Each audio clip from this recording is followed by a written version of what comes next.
পুকুরে বিষ দিয়ে 2 লক্ষ টাকার মাছ মেরে ফেললেন দুর্বৃত্তরা। দর্শক, এ বিষয়ে বিস্তারিত থাকছে ভিডিওতে।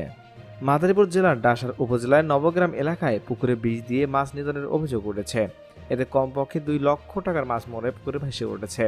মঙ্গলবার সকাল থেকে তার পুকুরে মাছ মরে ভেসে উঠতে দেখা দেয়। পরে উপজেলার নবগ্রাম এলাকার মৎস্য চাষী পঙ্কজ বালার ভাই নিতাশ বালা বাদী হয়ে ডাসার থানায় একটি লিখিত অভিযোগ দায়ের করেন। জানা গেছে, মৎস্য চাষী পঙ্কজ বালার প্রতি বছর পুকুরে মাছ চাষ করেন। তিনি পুকুরে এবছর মাছ চাষ করেছেন। প্রায় 40% জায়গা জুড়ে 2টি পুকুরে মাছ মরে ভেসে উঠতে থাকে।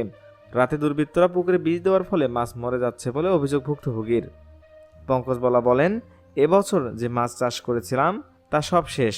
কে বা কারা পুকুরে বিষ দিয়ে মাছগুলোকে সব মেরে ফেলেছে। এ বিষয়ে ডাসা থানার ভারপ্রাপ্ত কর্মকর্তা মোহাম্মদ হাসানুজ্জামান বলেন, লিখিত অভিযোগ পেয়েছে, এ বিষয়ে আইনগত ব্যবস্থা নেওয়া হবে। দর্শক, এই দুর্বৃত্তদের কি শাস্তি আপনারা আশা করছেন, জানতে চাই আপনাদের মূল্যবান মতামত। এখনকার মতো এখানে শেষ। পরবর্তী আপডেট নিউজ পেতে চ্যানেলকে সাবস্ক্রাইব করে আমাদের পাশেই থাকুন। ধন্যবাদ।